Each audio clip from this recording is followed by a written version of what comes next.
Dear student, welcome to my channel Instant Learning. Today we are going to discuss about exercise 5.3 NCERT class 10 sum number 11th. If the sum of the first n terms of AP is 4n minus n square, what is the first term? That is S1. What is the sum of the first two terms? That is S2. What is the second term? Second term find करने हैं. Similarly find the third, 10 and n term. तो पहले हमने देखना हमें given क्या है. हमें गिवन है Sn 4n minus n square. तो फर्स्ट क्वेश्चन था उसका फाइंड S1. n के प्लेस पे हम 1 फिल कर देंगे तो वो S1 आ जाएगा. 1 फिल किया, यहाँ पे 1 फिल किया, यहाँ पे भी 1 फिल किया. 4 1 सा 4, 1 को 2 टाइम मल्टीप्लाई किया 1, तो 4 माइनस 1 3. तो ये हमारी फर्स्ट टर्म भी है और S1 भी है इसी को, क्योंकि एक ही टर्म का सम मीन फर्स्ट टर्म. तो A1 और S1 सेम है. फर्स्ट टर्म हमारी आ गई 3. अब हम फाइंड करना चाहते हैं sum of first two terms. तो जो हमें दिया हुआ है Sn equal 4n minus n square, ये हमें गिवन है. तो इसके अंदर हमने n की वैल्यू जो 2 फिल कर दी, n की वैल्यू 2 फिल कर दी. तो 4 2 8, 2 को 2 टाइम मल्टीप्लाई किया 4 आया. 8 माइनस 4 4. तो उसके बाद उसका थर्ड क्वेश्चन था what is the second term. पहले उसने कहा था sum of two terms. Next question है what is the second term. Second term mean A2 क्या है. तो A2 निकालने के लिए टू टर्म्स के सम में से A2 निकालने के लिए हम क्या करेंगे, टू टर्म्स के सम में से पहली टर्म को माइनस कर देंगे. पहली टर्म के सम को माइनस कर देंगे. S2 minus S1. S2 की वैल्यू 4 हमने निकाली ऊपर और S1 की वैल्यू 3 है. 4 माइनस 3 1. ये हमारी सेकेंड टर्म आ गई. अब इसके बाद नेक्स्ट क्वेश्चन है similarly find the third, 10th and nth term. तो आपको मैंने पहले भी इस बात से बताया कि आप जितनी मर्जी टर्म फाइंड कर सकते हो अगर आपके पास A और D है. A तो हमारे पास आ चुकी है, शुरू में जो फर्स्ट टर्म थी, और A2 भी हमने निकाल ली है. तो A2 में से A1 माइनस करके हम D निकाल सकते हैं. जब हमारे पास D आ जाएगी तो हम A3, A10 और AN टर्म्स निकालेंगे. तो यहाँ से हमने A2 में से A1 को माइनस कर ये डिफरेंस निकाल लिया -2.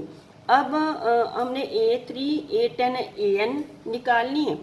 तो A3 को हम A प्लस 2D, A10 को A प्लस 9D, इससे एक कम, और AN का फॉर्मूला ये A लिखकर और इससे एक कम n माइनस 1D. ठीक है.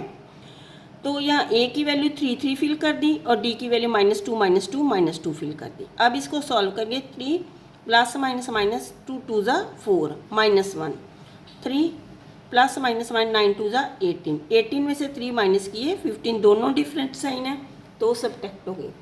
ये माइनस का साइन है, जहाँ पे मोर हमने माइनस का 15 लगाया. अब यहाँ पे 3 इस ब्रैकेट को ओपन करेंगे.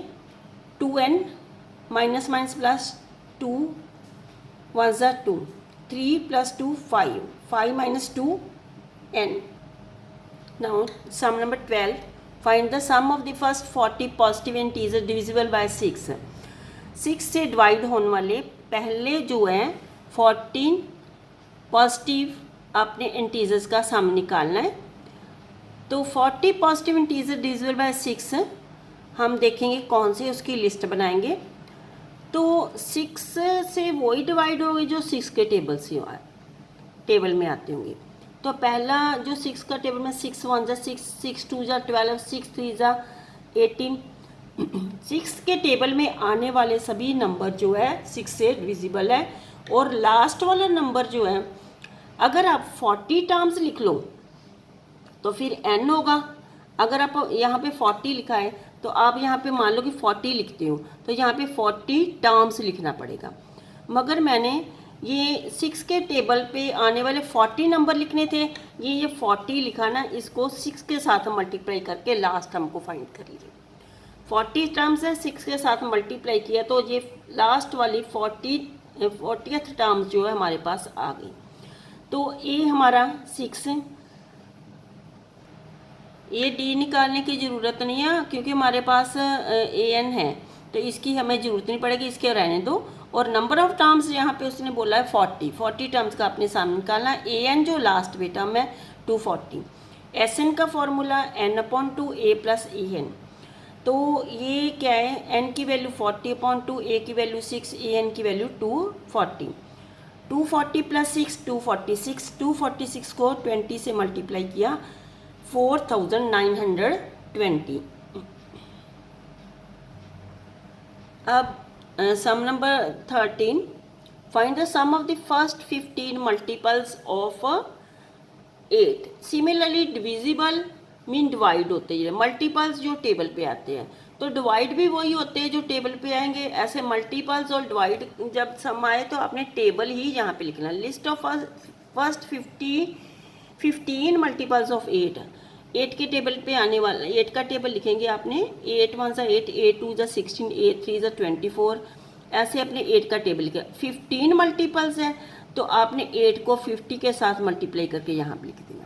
ठीक है, लास्ट टर्म आपके पास आ जाएगी। ए हमारी 8 है, डी लिखने की ज़रूरत नहीं यहाँ पे, और लास्ट टर्म हमारे पास ए एन है, और नंबर ऑफ टर्म्स यहाँ पे 15 बोली हुई है।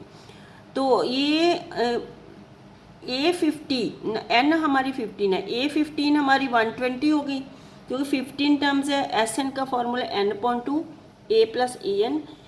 S15 n की वैल्यू 15/2, a की value 8, a n 15।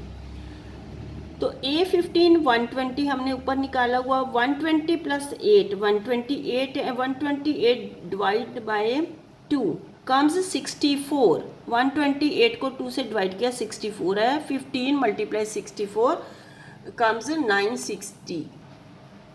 Now sum number 14, find the sum of the odd numbers between 0 and 50।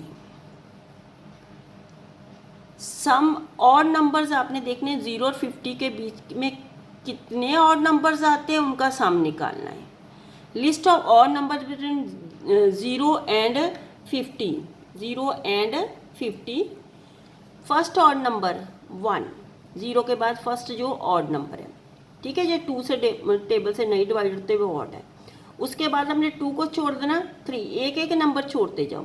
4 को छोड़ो 5, ये ऑड नंबर आ जाएंगे। और लास्ट का नंबर 49 क्योंकि इसके बाद 50 जो है वो इवन है, तो ये 2 से डिवाइड नहीं होता। ये 0 और 50 के बीच के ऑड नंबर हो गए। अब ए हमारे पास 1 है, डिफरेंस हम 3 - 1 2 है। ए एन की वैल्यू 49। ए एन को हम लिख सकते हैं a + n - 1 d = 49। ए की वैल्यू 1, डी की वैल्यू 2 = 49। तो 1 जो यहाँ पे है ये राइट की ओर जाकर इसका साइन चेंज हो गया। 49 - 1 48। ये 2 मल्टीप्लाई है, राइट की ओर जाकर डिवाइड हो गया। 48 को 2 से डिवाइड किया 24।